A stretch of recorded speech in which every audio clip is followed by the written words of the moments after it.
Hallelujah, praise the Lord. Yeshu Masih के नाम में सबका स्वागत करते हैं। फिर से प्रभु ने हमें आज यो संगति दी है।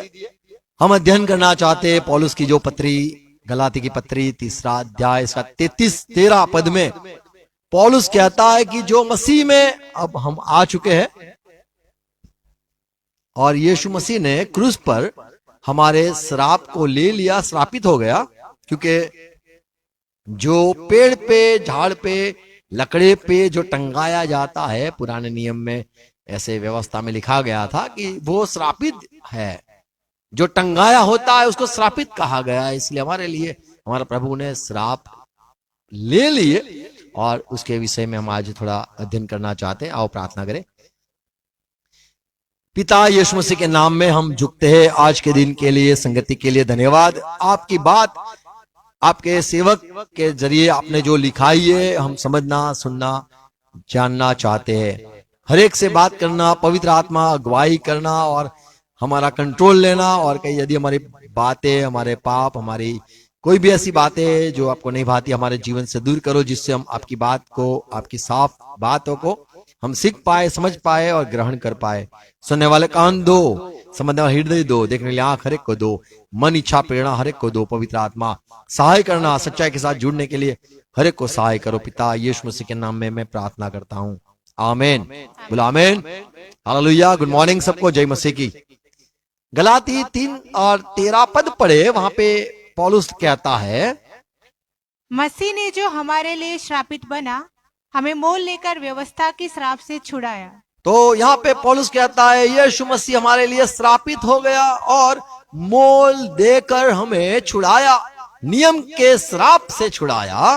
क्योंकि लिखा है, जो कोई काठ पर लटकाया जाता है वह श्रापित है। काठ झाड़ पर टंगाया जाता है, वो श्रापित हो। तो यीशु मसीह ने हमारे श्राप, वो श्रापित हो गया। एक सवाल आया था, बोले यीशु मसीह को ने पुराने नियम में मूसा ने क्यों ऐसे, प्रभु ने इसको कहा कि सबको सांप लगा, ऐसे सांप टांगने के लिए क्यों कहा, और जो सांप को देखता था वो बच जाता। सांप को क्यों इस्तेमाल परमेश्वर ने किया? क्योंकि उत्पत्ति 3 में लिखा है, सांप जो है वो श्रापित, सब जानवर से श्रापित है। और यीशु मसीह भी हमारी खातिर टंगा के श्रापित हो गया। ये बात जो पौलुस करता है कि जो काठ पर या फिर लकड़ी पर या जो पेड़ पर टंगाया हुआ है वो श्रापित है। तो यीशु मसीह श्रापित इंसान उसको कहा गया। पुराने नियम में देखो, व्यवस्था विवरण 29 अध्याय 21 पद में प्रभु ने कहा, और व्यवस्था की इस पुस्तक में जिस वाचा की चर्चा है, उसके सब शापों के अनुसार यहोवा उसको इजराइल के सब गोत्रों में से हानि के लिए अलग करेगा। तो परमेश्वर ने पुराने नियम में कहा कि जो मेरे लोग नहीं है उनको दूर किया जाएगा और उनकी हानि होगी। ये सारे श्राप जो ये नियम शास्त्र में लिखे हैं वो सारे उन पर एक के बाद आते रहेंगे। ऐसे तो कई सारे श्राप लिखे गए हैं और कहे गए हैं कि जो मेरे लोगों में से जिसको अलग किया जाएगा उन पर ये सारे श्राप आएंगे। तो जो व्यवस्था में, पुराने नियम में मूसा के अनुयायी या फिर यहूदी लोग थे, उनको ये बात उन्होंने सुनी थी कि श्राप इतने सारे हैं, वो हमारे पे आएंगे। जो लोग अन्य जाति है उन पे कोई श्राप नहीं आता है, वे तो पहले से ही श्रापित लोग हैं। लेकिन मूसा ने को प्रभु ने कहा, देख मैं तेरे आगे अच्छा बुरा, श्राप, आशीर्वाद, मौत और जीवन रखता हूं। तेरे लोगों को कह दे, आशीष मांगे, श्राप नहीं, जीवन चाहे, मौत नहीं। तो ऐसे परमेश्वर ने यहाँ पे कहा है पुराने नियम में कि सारे श्राप कहां पे लिखे हैं? नियम शास्त्र या व्यवस्था में जो सारे करार करके या वाचा बांध कर जो परमेश्वर ने किया कि देखो ये सारे श्राप आएंगे, अवश्य आएंगे। तो जो लोग पुराने समय के यहूदी लोग और नए नियम में भी शायद कोई यहूदी लोग हो, ये समय में भी कोई यहूदी लोग हो, ये सारे जो व्यवस्था अनुसार या मूसा की व्यवस्था, मूसा के बातों सुनकर जो चलते हुए यदि मूसा की व्यवस्था को भंग करेंगे, तो परमेश्वर ने कहा यदि आपने मूसा की व्यवस्था को तोड़ा, ये सारे श्राप आप पर आएंगे। व्यवस्था विवरण 27-26 पद पढ़ो। शापित हो वह जो इस व्यवस्था के वचनों को मानकर पूरा न करे। जो व्यवस्था को मानकर पूरा न करेगा, व्यवस्था सुनेगा, अनुसार नहीं चलेगा, लेकिन व्यवस्था के अनुसार जो नहीं चलेगा उस पर सारे दंड, सारे श्राप आएंगे। तब सब लोग कहे आमीन। तो क्या कहना है? आमीन। 26 पद फिर से पढ़ो। शापित हो वह श्रापित वो कौन? जो इस व्यवस्था के वचनों को मानकर पूरा न करे। तो अन्य जाति लोगों के पास तो व्यवस्था है ही नहीं, उनकी बात नहीं है। यहूदी लोगों की बात है, मूसा के अनुयायी की बात है, मूसा की व्यवस्था अनुसार चलने वाले लोगों की बात यहाँ पे की गई है। वो सारे जो मूसा की व्यवस्था के अनुसार सुनते हैं पर चलते नहीं है, वे सारे पर श्राप आए और सब लोग कहेंगे आमीन। तो सारे श्राप उन पर जो व्यवस्था तोड़ते थे, मूसा की व्यवस्था, नियम सारे जो लिखे थे अनुसार नहीं चलेंगे। साबात नहीं मनाया, मर गए। पास्का नहीं मनाया, मर गए। सुन्नत नहीं की, मर गए। सारे पुराने नियमों जो परमेश्वर ने वाचा बांधकर अब्राहम से लेकर सबको जो दिए अनुसार जो नहीं चलेगा उसको श्राप मिलेगा, दंड मिलेगा। गलाती 3 और 10 पढ़े तो वहां पे लिखा है कि अतः जितने लोग व्यवस्था के कामों पर भरोसा रखते हैं, व्यवस्था में चलना चाहते हैं, वे सब श्राप के अधीन वे हैं। श्राप के अधीन है। क्यों? क्योंकि लिखा है, क्या लिखा है? जो कोई व्यवस्था की पुस्तक में लिखी हुई सब बातों के करने एक में बात को भी तोड़ दी, स्थिर नहीं रहता, वह श्रापित है। वो श्रापित है। एक आज्ञा भी तोड़ दी, आप दंडित हो। आपने बोले, आप कहोगे मैंने सारे गुनाह नहीं किया, एक ही गुनाह किया। क्या किया? बोले खून किया। तो भाई सजा तो रहेगी। सब कायदे तोड़ो या एक कायदा तोड़ो, जेल जाना है। यहां पे लिखा है एक आज्ञा को भी तोड़ेगा तो सब श्राप उस पर आएंगे। तो यहूदी लोग अच्छी तरह से जानते थे कि जो मूसा के नियम है वो व्यवस्था की बातें हैं, जो वो अनुसार जो नहीं चलते तो परमेश्वर से दंडित होते हैं और वो श्राप मिलता है। तो श्राप की बात सिर्फ यहूदी लोगों को पता थी। यूहन्ना 7वां अध्याय उसका 49 पद में यहूदी लोग जो फरोसी बड़े अच्छे ज्ञानी लोग थे, विद्वान लोग थे, उन्होंने कहा परंतु ये लोग जो व्यवस्था नहीं जानते, जो व्यवस्था जिसके पास है ही नहीं, मूसा की बात ही नहीं सुनी है, अन्य जाति लोग हैं, कभी बाइबल नहीं पकड़ा है, कभी मूसा के अनुयायी सुन्नत नहीं किए, न कभी यहूदी के लोगों के साथ कभी परिचय नहीं है, ये जो नहीं जानते हैं नियम शास्त्र, वे श्रापित है। वे तो श्रापित है। तो ये यहूदी लोग जानते थे कि जिसके पास हमारा नियम शास्त्र नहीं है, मूसा की व्यवस्था नहीं है, वे सारे श्रापित है। हम तो अलग है। यदि हम परमेश्वर की बात नहीं मानेंगे, हमारा यहोवा परमेश्वर की बात नहीं मानेंगे, हमें भी दंड मिलेगा। पर जिसके पास नियम ही नहीं है, व्यवस्था ही नहीं है, मूसा की बात ही नहीं है, मूसा के अनुयायी नहीं है, जो यहूदी कौम में से ही पैदा नहीं हुए, अन्य जाति से पैदा हुए, वे तो पहले से श्रापित लोग हैं। तो यीशु ने हमें श्राप से छुड़ाया। कौन से? तो हम ये नहीं कह सकते कि नियम के श्राप से छुड़ाया, क्योंकि हमारे पास नियम था ही नहीं। हम मूसा के अनुयायी नहीं थे, हम यहूदी नहीं थे, हम जन्म में 8 दिन हुआ, सुन्नत भी नहीं की, हमारी बात ही नहीं है वो तो। व्यवस्था विवरण 11 अध्याय 26 पद पढ़ो। सुनो, मैं आज के दिन तुम्हारे आगे आशीष और श्राप दोनों रख देता हूँ। परमेश्वर ने इस्राएल लोगों को कहा, देखो मैं तुम्हारे सामने एक आशीष रखता हूं, श्राप रखता हूं। तो यहाँ पे हम देखते हैं कि ये वाचा परमेश्वर ने अपने लोगों से बांधी, यहूदी लोगों से बांधा। यहूदी लोगों को कहा, इस्राएल लोगों को कहा कि तुम्हारे सामने मैं 2 चीज रखता हूं, आप आशीष और श्राप रखता हूं। आप आशीष चुन लो, मेरी बात मानोगे, आशीषित होगे। जैसे मेरी बात तोड़ोगे, आज्ञा तोड़ोगे, आप श्रापित हो जाओगे। दंड सारे लिखे वो आप पर आएंगे। और पुराने नियम के लोग, लेवी के लोग याजक वर्ग सारे को परमेश्वर ने एक बात की कि तुम लोगों को आशीष तो देते हो पर कोई आशीष नहीं होगी। क्यों? क्योंकि आप खुद याजक लोग आप खुद ही नियम के अनुसार चलते नहीं हो। मालाखी 2:2 पद पढ़ो। यदि तुम इसे न सुनो और मन लगाकर मेरे नाम का आदर न करो, परमेश्वर कहता है यदि मेरी न सुनोगे और आप याजक लोग इस्राएल के लोग आप मेरी न सुनोगे और मन लगाकर मेरे नाम का आदर न करो, तो सेनाओं का यहोवा यूं कहता है कि मैं तुमको शाप दूंगा। मैं श्राप दूंगा। तो परमेश्वर पुराने नियम में इस्राएल लोगों को बोला श्राप दूंगा, अन्य जाति को कभी नहीं बोला श्राप दूंगा। ऐसे ही वो लोग बोले श्रापित ही है, उनमें क्या श्राप देना।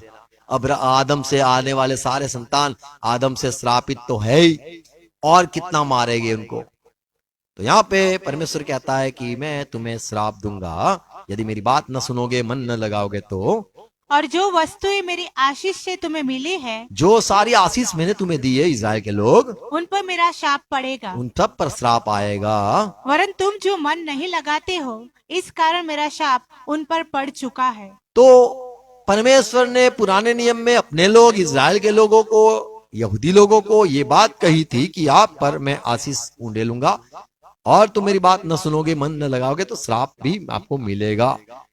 तो यीशु मसीह ने जो लोग श्राप के तले थे, जो व्यवस्था अनुसार चलना चाहते थे लेकिन तोड़ जाती थी उनसे आज्ञा, उन सबको प्रभु यीशु मसीह ने छुड़ा लिया।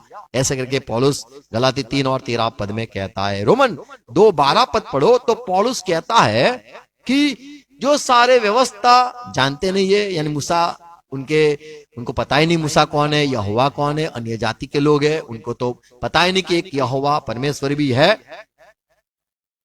वे सारे पापी लोग हैं।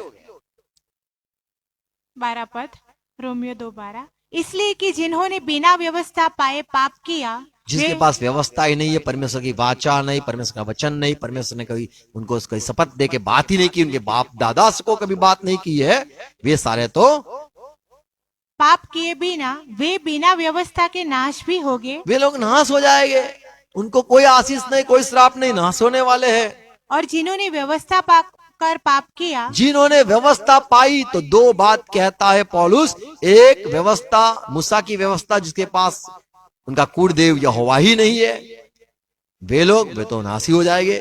पर जिसके परमेश्वर यहोवा है, अब्राहम के वारिस में आते हैं, मूसा के अनुयायी बने हैं और व्यवस्था अनुसार चलना चाहते, वे उनकी भी न्याय होगा, उनका न्याय व्यवस्था अनुसार होगा। तो दो लोग हैं मसीह में आने वाले, एक अन्य जाति लोग हैं और एक यहूदी लोग हैं। एफएससी 2:12 पद में पौलुस सिखाता है कि जो अन्य जाति है वे सारे एलियन है, यानी परग्रहवासी, ऐसे शब्द है। यहाँ हमारे लोग नहीं है, पराये लोग हैं। और आप जो पराये थे, आप जो दूर थे, आप इज़राइल को वाचा, इज़राइल याकूब के जो परमेश्वर है उसकी इस बात, उसका परमेश्वर आप जानते न थे, पर आप वहां से यहोवा को मिलने आए। यीशु मसीह की खातिर आपका हमारे साथ मेल हो गया। ऐसे करके पौलुस कहता है 2:12, तुम लोग उस समय मसीह से अलग, तुम मसीह से अलग थे और इज़राइल की प्रजा के पद से अलग किए हुए, आपके लिए पुराना नियम भी नहीं था, और प्रतिज्ञा की वाचाओं के भागी न थे। आपको कोई परमेश्वर ने वाचा, बाप अपने दादा को, उसको भी कभी वाचा परमेश्वर यहोवा ने कभी की नहीं थी। और आशाहीन, आप तो आशाहीन लोग थे, और जगत में ईश्वर रहित थे। आप ईश्वर परमेश्वर यहोवा के बिना लोग थे। आप चाहे किसी को सूरज देवता, चंद्र देवता को मानते, नदी देवता को मानते, लेकिन आप हमारे यहोवा परमेश्वर से तो बहुत अलग थे। आप ये संसार में परमेश्वर रहित थे। तो एक लोग है जो परमेश्वर रहित, इज़राइल के यहोवा परमेश्वर की पहचान के बिना के लोग, और एक है इज़राइल के यहूदी लोग। तो जो हमने गलाती 3:13 पद पढ़ा कि 3:13, यीशु मसीह ने जो हमारे लिए श्रापित बना, श्रापित हो गया, हमें मोल लेकर व्यवस्था के श्राप से छुड़ाया। व्यवस्था के श्राप से छुड़ाया। तो ये किसको व्यवस्था के श्राप से छुड़ाया? जो व्यवस्था को मानते थे, व्यवस्था अनुसार चलना चाहते हैं, जो साब्बात दिन और सारे इत्यादि सारे जो आज्ञा थी वो अनुसार, मूसा की सारी व्यवस्था अनुसार चलना चाहते थे, वे लोग यदि तोड़ते परमेश्वर यहोवा की आज्ञा, मूसा की आज्ञा को, तो श्राप मिलता। तो श्राप के नीचे थे, क्योंकि वे जानते थे यदि हमने मूसा की एक व्यवस्था की आज्ञा को तोड़ा तो सीधा श्राप उतरेगा, हम श्रापित हो जाएंगे। तो उनसे छुड़ाया, हमें नहीं छुड़ाया, हम इज़राइल के लोग नहीं है, हम न यहोवा हमारा परमेश्वर था, हम अन्य जाति से यीशु मसीह के द्वारा यहोवा परमेश्वर पिता की पहचान में हम आए। पर ये जो यहूदी लोग थे, व्यवस्था अनुसार चलने वाले लोग थे, उनको छुड़ाया, ऐसे करके गलाती 3:13 में लिखा है। व्यवस्था विवरण 27 अध्याय 15 पद पढ़ो तो वहां पे सारे श्राप लिखे गए हैं। क्या है? श्रापित हो वो मनुष्य जो कोई मूर्ति कारीगर से खुदवा कर या ढलवा कर निराले स्थान में स्थापित करे। एक अच्छी जगह पर, साफ सुथरी जगह पर, कौन सी जगह? Secret place. ऐसे कोई कोना होता है एकदम मस्त जगह, बोले ये मस्त जगह है, यहाँ पे कोई आता जाता नहीं, वैसी जगह पर, निराले स्थान पर स्थापन करे, वहां पे रखे, क्योंकि उससे यहोवा घृणा करता है। बड़ा गुस्सा करता है परमेश्वर। तब सब लोग कहे आमीन। देखो इज़राइल लोग ने कहा हाँ आमीन। क्यों? क्योंकि उसने मूर्त बनाई, उसने जगह चुनी और वहां पे रख दिया और वहां पे भजन करने लगा, तो वो हमारे इज़राइल में ये हो गया पाप, उसको श्राप मिले, तो बोलेगे आमीन। 16 पद, श्रापित हो वह जो, परमेश्वर कहता है फिर से, श्रापित है वो इंसान जो अपने पिता या माता को तुच्छ जाने। ये यहोवा के, क्या यहोवा परमेश्वर करते रहते हो माँ बाप, तो ये माँ बाप को यदि कोई तुच्छ जानता है, तब सब लोग कहे आमीन। तो यहाँ पे लिखा है माँ बाप को तुच्छ माने, क्योंकि यहोवा ने कहा अपने माँ बाप का सम्मान कर, और यदि आप सम्मान नहीं करते हो क्योंकि आप तो व्यवस्था वाले लोग हो, और यदि तोड़ दिया तो आप श्रापित हो गए, और सब बोलेगे आमीन। 17 पद, श्रापित हो वह जो, तो फिर से यहोवा कहता है मूसा लिख दे, सबको कह दे कि श्रापित हो जाए वो आदमी जो किसी दूसरे की सीमा को हटाए। तब सब लोग कहे आमीन। मान लो बाजू में कोई रहता है, उसकी जो हद बनाई है हटा के जरा, कई बार होते वाड़े हमारे गुजरात में, वाड़े को दूर करे, जरा जगह बना दी, नहीं तो आगे थोड़ी आगे जगह कर देते। बुलडोजर तो भी आया है, पहले बुलडोजर वो नहीं हुआ करता, आगे और जगह ले लेके बोले तेरी मेरी जगह, ऐसे करके करते, तो बोले वो श्रापित हो। और 18 पद, श्रापित हो वह जो अंधे को मार्ग से भटका दे। मान लो इसको तो उल्लू बनाया तो मजा आएगा, बड़ा मजा आएगा इसको, देखो ये हाँ बाजू जगह है, काका बच जाओ, ऐसे करके गुमराह किया। तो आज भी कई मसीह लोग ये करते, उनको पता नहीं है कि बोले इसको क्या समझ में आएगा, बाइबल तो पढ़ा नहीं है, इसको बना दो उल्लू, ऐसे बेवकूफ बना के अंधे को भटका दे, तो सब कहेंगे आमीन। श्रापित हो वो आदमी जो अंधे को भटका देता है, राह से अलग राह पे ले जाता है। वो नहीं ये मीटिंग अच्छी, वहां चलो, यहाँ चलो, वहां चलो, भटका दिया, तो वो तो आपको पता नहीं, वो श्रापित हो गया। 19वां पद, श्रापित हो वह जो परदेशी, अनाथ या विधवा का न्याय बिगाड़े। देखो 3 बातें लिखी है, परदेशी हो या किसी माँ बाप ना हो, अनाथ हो, और या विधवा हो, लाचार हो, ऐसे को यदि उनकी बात न सुने और उनका अन्याय कर दे तो वे श्रापित हो। 20वां पद, श्रापित हो वह जो अपनी सौतेली माता से कुकर्म करे, क्योंकि वह अपने पिता का ओढ़ना उघाड़ता है। तो यहाँ पे कई सारे श्राप लिखे गए हैं, व्यवस्था के श्राप से प्रभु ने छुड़ाया, तो ये सारे श्राप है। 21वां पद, श्रापित हो वह जो किसी प्रकार के पशु से कुकर्म करे। तब सब लोग कहे आमीन। तो हाँ प्रभु कर दो, श्राप दे दो। 22वां पद, श्रापित हो वह जो अपनी बहन, चाहे सगी हो चाहे सौतेली, से कुकर्म करे। तब सब लोग कहे आमीन। देखो श्रापित है यदि ऐसे पाप करते हैं। 23वां पद, श्रापित हो वह जो अपनी सास के संग कुकर्म करे। तब सब लोग कहे आमीन। 24वां पद, श्रापित हो वह जो किसी को छिप कर मारे। तब सब लोग कहे आमीन। इसको मारना है, छुप के मारे तो श्रापित है वो, 25वां पद। श्रापित हो वह जो निर्दोष जन के मार डालने के लिए घूस ले। तब सब लोग कहे आमीन। 26 पद। श्रापित हो वह जो इस व्यवस्था के वचनों को मानकर पूरा न करे। तब सब लोग कहे आमीन। तो यहाँ पे सारे व्यवस्था, अगर आप यही व्यवस्था विवरण 28 अध्याय पढ़ो, 15 से आगे सब श्राप लिखे गए हैं। श्राप आएगा, ये श्राप आएगा, वो श्राप आएगा, ऐसे कई सारे श्राप लिखे गए थे। ये जो व्यवस्था अनुसार नहीं चलते, नहीं चलोगे तो ये सारे तुम्हारे पे आएगा। तो यीशु मसीह ने व्यवस्था के सारे श्राप से में छुड़ाया।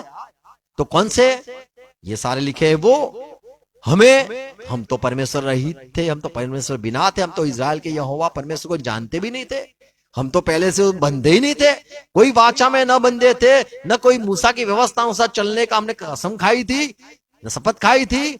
हम ये मूसा की व्यवस्था अनुसार चलेंगे और सारा ये पुराना नियम को मानेंगे, हमने कभी ऐसा कुछ कहा ही नहीं है, हम तो बंधे ही नहीं थे। तो ये सारे श्राप तो उन पर थे जो लोग व्यवस्था अनुसार न चले, या फिर जो व्यवस्था को जानते थे मानना न चाहते थे, उन पर ये सारे श्राप लिखे गए थे, उन पर लिखे गए थे। तो यहूदी लोगों के लिए ये सारा श्राप, वे लोग जानते थे कि हमारे ऊपर यदि हम नियम को, व्यवस्था को न मानेंगे तो ये सारे श्राप हम पर आएंगे।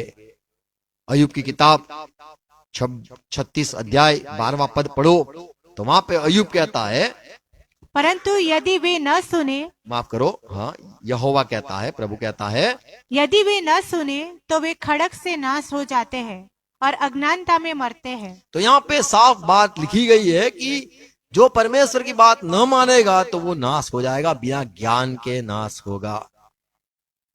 ये सारा जो परमेश्वर के श्राप आते थे, ये सारे अच्छी तरह से जानने वाले यहूदी लोग ही थे। होशिया 4 और 6 में लिखा है कि पर मेरे लोग, परमेश्वर यहोवा कहता है मेरे लोग, जब कहता है मेरे लोग तो वो किसकी बात करता है? वो सारे संसार के लोग की बात नहीं करता है, व्यवस्था चलने वाले लोगों को कहता है मेरे लोग।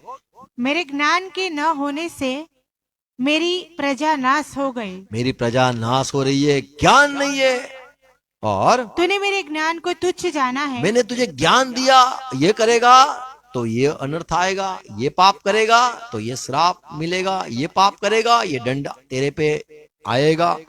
तो वो सारे अज्ञानता के कारण प्रभु कहता है मेरे लोग का नाश हो रहा है, मेरी प्रजा मर रही है। यीशु मसीह जब क्रूस पर टंगा गया तब यहूदी लोगों को समझ में आया कि ये चीज कुछ अलग है, ये श्राप की बात दिखाती है।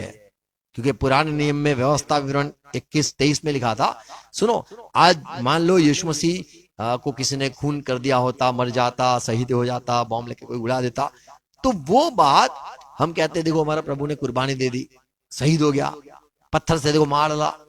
ऐसे तो कई नियम थे कैसे मारना है, पर यीशु मसीह क्रूस पर या फिर काठ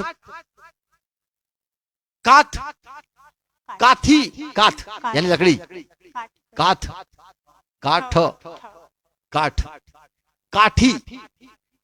लकड़ी पर क्यों, लकड़ी पर लटका गया, लकड़ी पर ही क्यों लटका गया, जिससे यहूदी लोगों को समझ में आया ये आदमी तो श्रापित हो गया।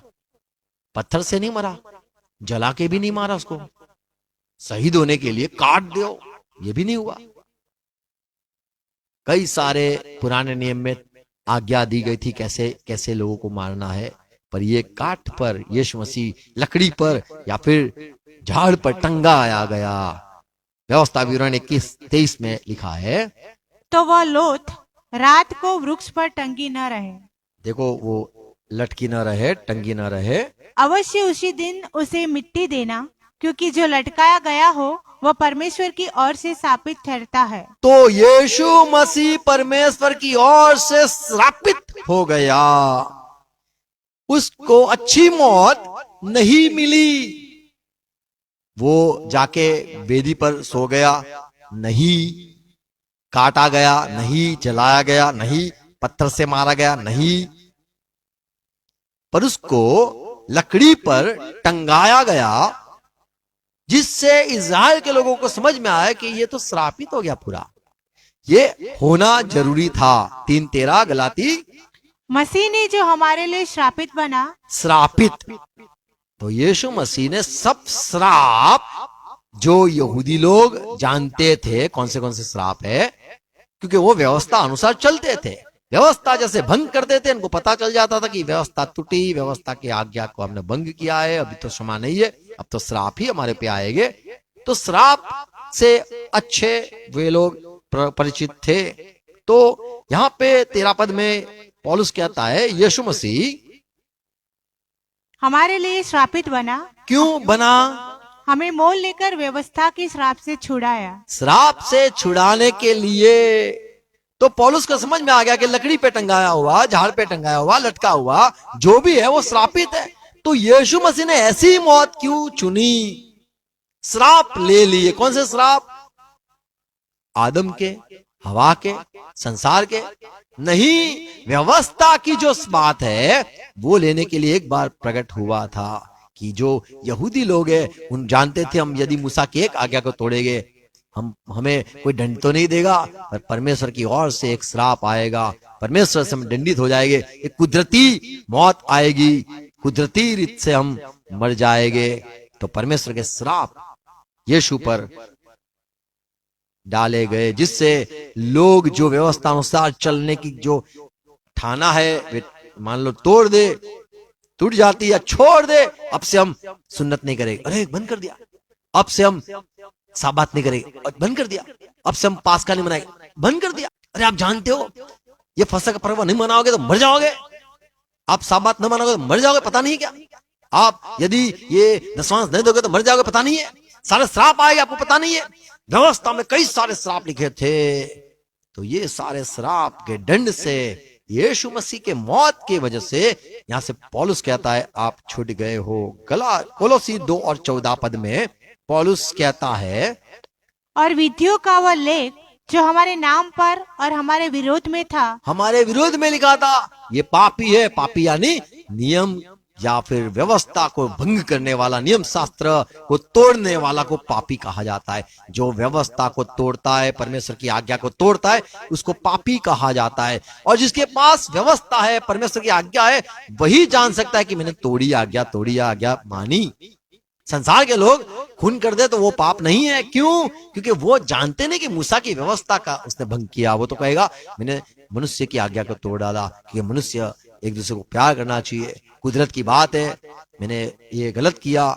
पर उसको पता नहीं कि उसने, वो तो साधारण बात है। लेकिन मूसा के अनुयायी या फिर इजराइल के लोग ये जानते थे कि यदि हमने आज्ञा तोड़ी तो वो तो यहोवा परमेश्वर की है, कुदरत की कोई आज्ञा नहीं है, संसार की कोई आज्ञा नहीं है। हमारी आज्ञा वो तो मूसा ने दी है। हमारे यहाँ पे तो अंबेडकर साहब ने आज्ञा दी, ये करना, वो करना, ये करना।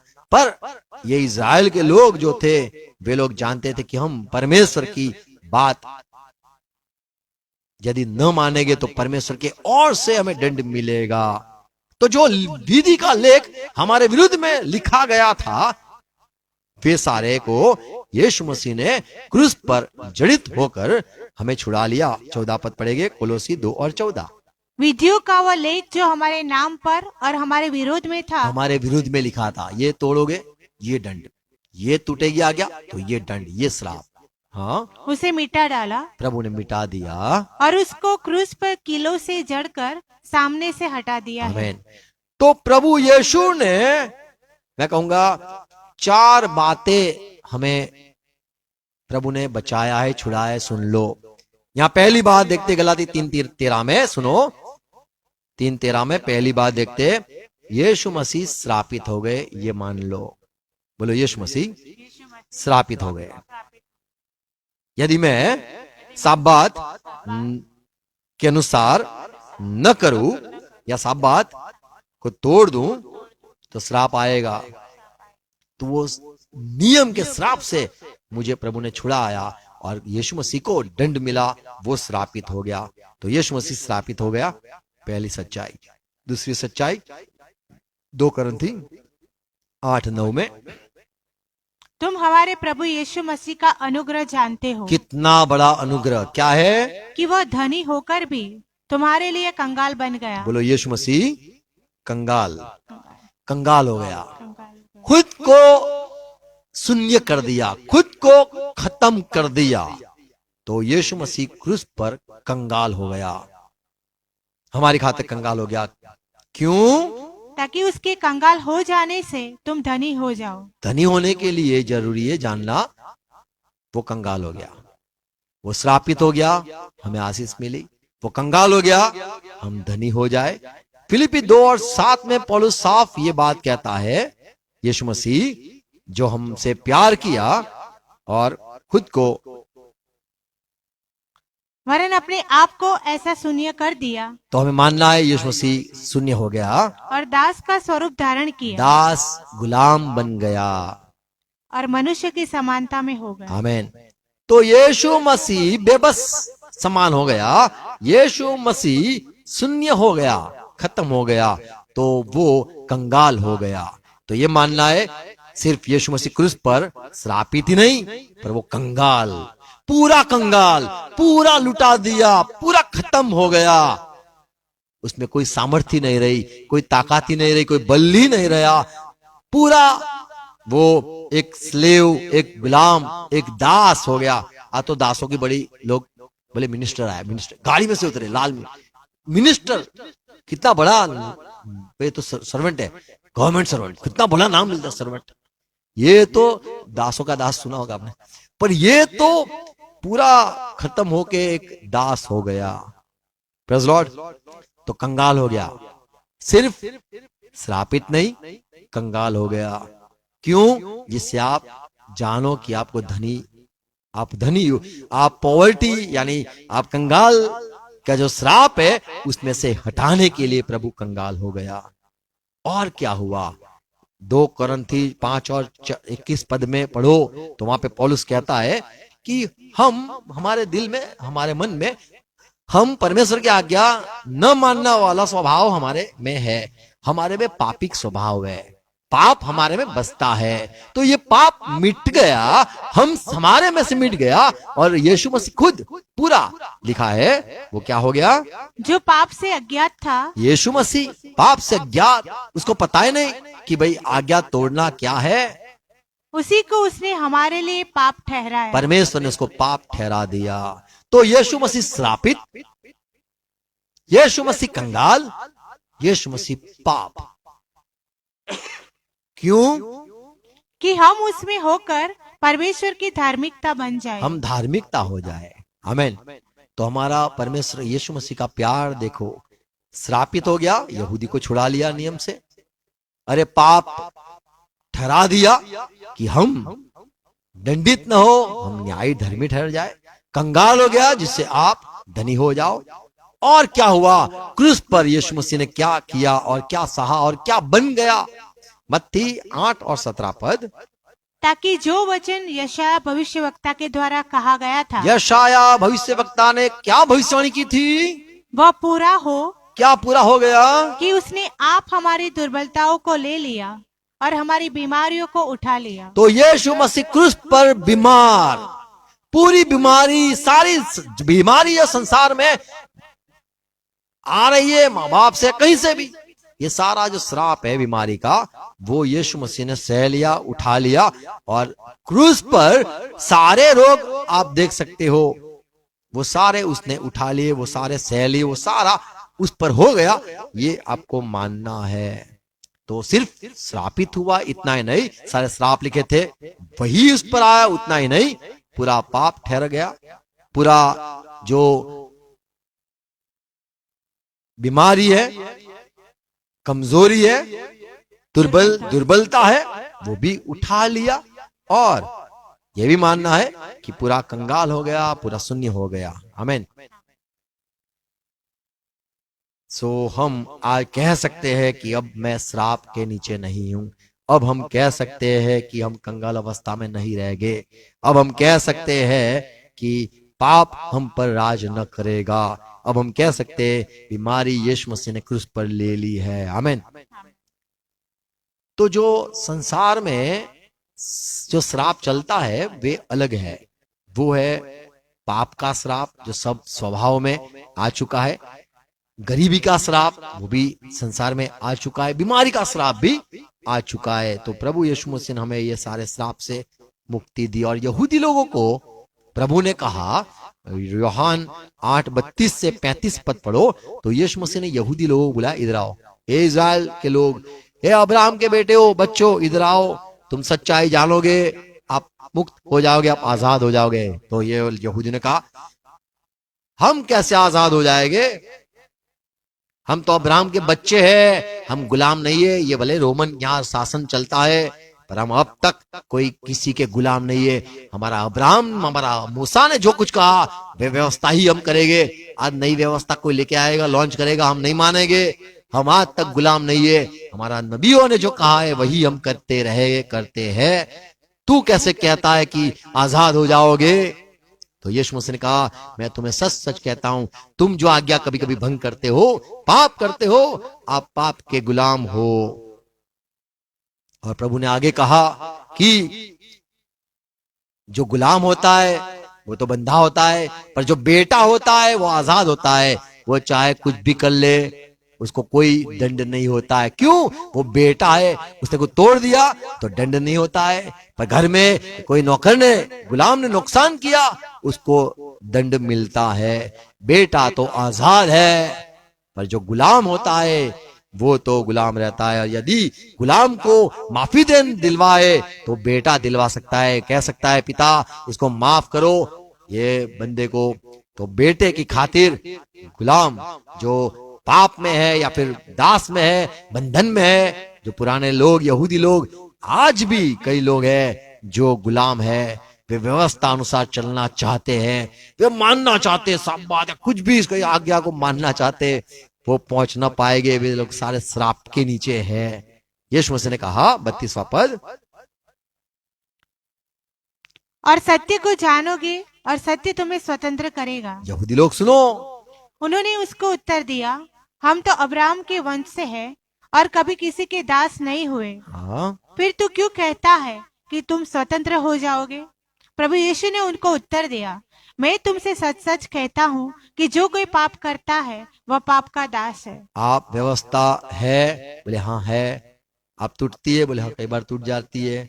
तो आप किसके नीचे हो? बोले व्यवस्था के नीचे। यदि व्यवस्था तोड़ेंगे तो लोग तो पत्थर मारेंगे, अगर पर लोगों को नहीं पता चलेगा तो परमेश्वर की ओर से श्राप मिलेगा, क्योंकि सबने बोला हाँ आमीन, हाँ आमीन, हाँ आमीन बोल चुके हैं लोग। ये श्राप होगा, ये श्राप मिलेगा, बोले हाँ श्राप मिलेगा, हाँ, तो हम तो दंडित परमेश्वर से हो जाएंगे।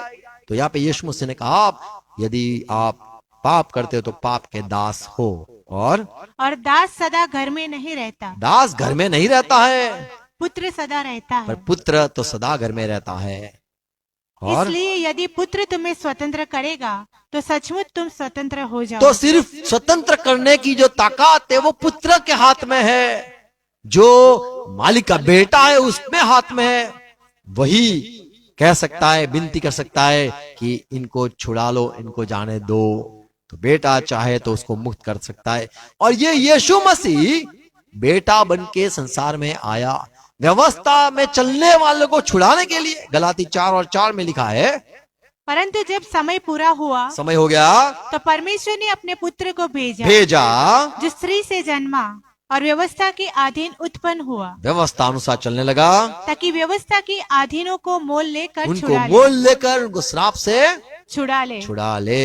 व्यवस्था में से छुड़ाने के लिए यीशु मसीह आया। आमीन। तो मोल दिया और छुड़ा लिया। यहूदी लोगों को समझ आज तक नहीं आई, क्योंकि अच्छी सोच समाचार आज तक फैली नहीं है। आज भी वो यही करते हैं। उनको पता नहीं कि मूसा ने कई सारे श्राप पुराने नियम में लिखे, वे सारे श्राप उन पर आएंगे, वे जानते नहीं है। यदि वे आज्ञा भंग करेंगे उन पर तो परमेश्वर की ओर से श्राप आएगा, और लोग होंगे तो लोग पत्थर से मारेंगे। और ये सारी व्यवस्था वो जानते नहीं है। वे चलना चाहते, पर उनको पता नहीं कि बेटे ने जो कह दिया कि मैं तुम्हें छुड़ा सकता हूं, तो वो मानते नहीं है। पर प्रभु अनुग्रह करे वे व्यवस्था में चलने वाले लोगों को पर कि वे यीशु मसीह को जाने और यीशु मसीह उनको छुड़ा ले। आमीन। तो हम जानते हैं, मानते हैं यीशु मसीह श्रापित हो गया। हम मानते हैं यीशु मसीह पाप ठहरा दिया गया उसको, और हम ये भी मानते हैं वो शून्य हो गया, कंगाल हो गया। हम ये भी मानते हैं वो जब क्रूस पर था सारे रोग बीमारी सारी उसने ले ली, सह ली। ये हमें मानना है। God bless you. Praise Lord. आओ प्रार्थना करें। धन्यवाद पिता यीशु मसीह के लिए। हम नहीं जानते थे, आज हमने ये बात सुनी जानी, और हम ये मान लिया। सारे श्राप व्यवस्था चलने वाले लोगों जानते न थे कि अगर हमने भंग किया, तोड़ा, तो कई कई कई सारे दंड हम पर आने वाले, कई कई सारे श्राप हम पर आएंगे। आज्ञा भंग वाले करने पर श्राप मिलता है। नहीं जानने वाले लोग वे दंडित है।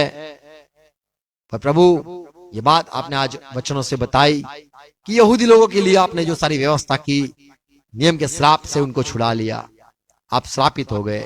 धन्यवाद प्रभु यीशु मसीह आपके अनुग्रह के लिए। आप कंगाल हो गए जिससे हम धनी हो जाए। धनी करने वाले धन्यवाद यीशु मसीह। हमारी खातिर आपने सब सहा। आपने हमारे खातिर बीमारियों को सह ली, और हमारे लिए प्रभु आप क्रूस पर सारे बोझ उठा लिए। धन्यवाद जिससे हम चंगे हो जाए। धन्यवाद प्रभु आप पाप से बंधन से छुड़ाकर प्रभु आप पाप ठहराए गए, और हमें न्याय धर्मी ठहराने के लिए पवित्र आत्मा भी दिया। और धन्यवाद वो पापी स्वभाव हमारे से निकल के प्रभु आपने हमें नया जीवन दिया। प्रभु ये सारी बातें जो मैंने सुनाई है ये बोई जाए, 100 गुना फल लाए। इसको साफ और लोग समझने के लिए प्रभु पवित्र आत्मा अनुग्रह देना, और ये बातें सुनाने के लिए, ये फैलाने के लिए हर एक को सहाय करना। सच्चाई के साथ पवित्र आत्मा के साथ जुड़े हुए, चर्च के साथ जुड़े हुए हर एक भाई बहनों का भला हो यीशु मसीह के नाम में, आमीन। आओ प्रभु से प्रार्थना साथ में करेंगे। आकाशमान हमारा बाप, તમારું નામ પવિત્ર બનાવો, તમારું રાજ્ય આવો, જેમ આકાશમાં તેમ પૃથ્વી ઉપર, તમારી ઈચ્છા પૂરી થાઓ। દિવસ રોટલી આજ મને આપો, જેનું માફ કરું છું તેનું માફ કરો, મને પ્રશ્ન લાવો, સાથે છૂટકો કરો। રાજ્ય પરાક્રમ મહિમા સકા તમારા છે, amen amen. Praise lord, God bless you, thank you.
Shalom.